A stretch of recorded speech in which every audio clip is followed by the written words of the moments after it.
شده؟ برم بیو به رو اتاق آقای مجریه. مهندس آقا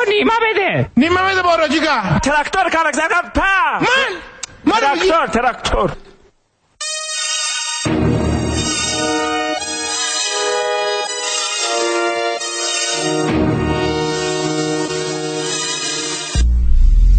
کمچه بده من مانه بده من سیمانو بریز و خورم بیار واسه من نیمه بده من کامل بده من فکر میکنن رفینه مستر میکنن کمچه بده من مانه بده من سیمانو بریز و خورم بیار واسه من نیمه بده من کامل بده من فکر میکنن رفینه مستر میکنن به خدا شنیدم من رپ اینجوری هر کی واسه خودش میخونه رپ بی خودی بابا رپ اعتراضی به درد جامعه است اینایی که میخونی میگن رپ بی زوری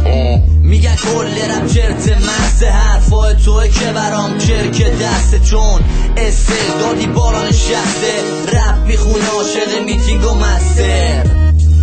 آره کل حرفام همینن راجع به رپ نگن اینجوری نه زندگی رو از بالا ببینن حرف ما رو هم رو بیت بگیرن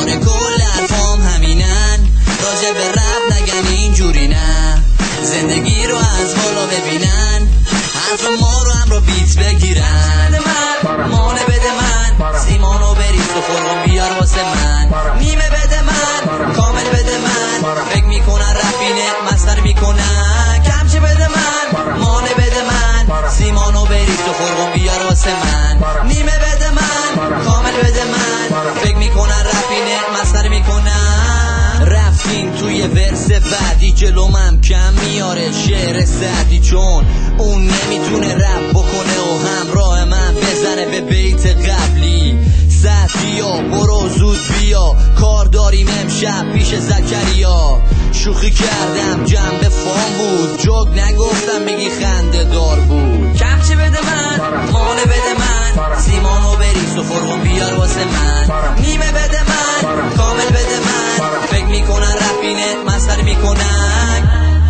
آره کل حرفام همینن راجع به رپ نگن اینجوری نه زندگی رو از بالا ببینن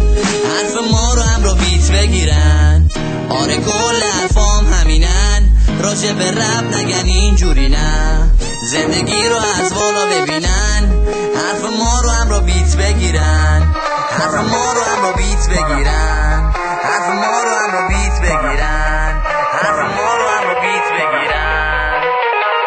اش رکورد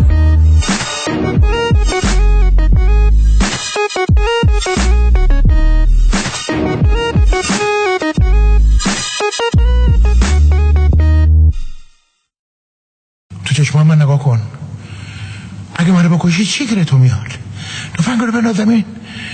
تو جوانی به جوانی رحم کن آروم آروم من به تو نزدیک تو تفنگ رو بده منو تفنگو فکر کردی که چی فکر کردی که یه تفنگ دست بگیری میتونی برا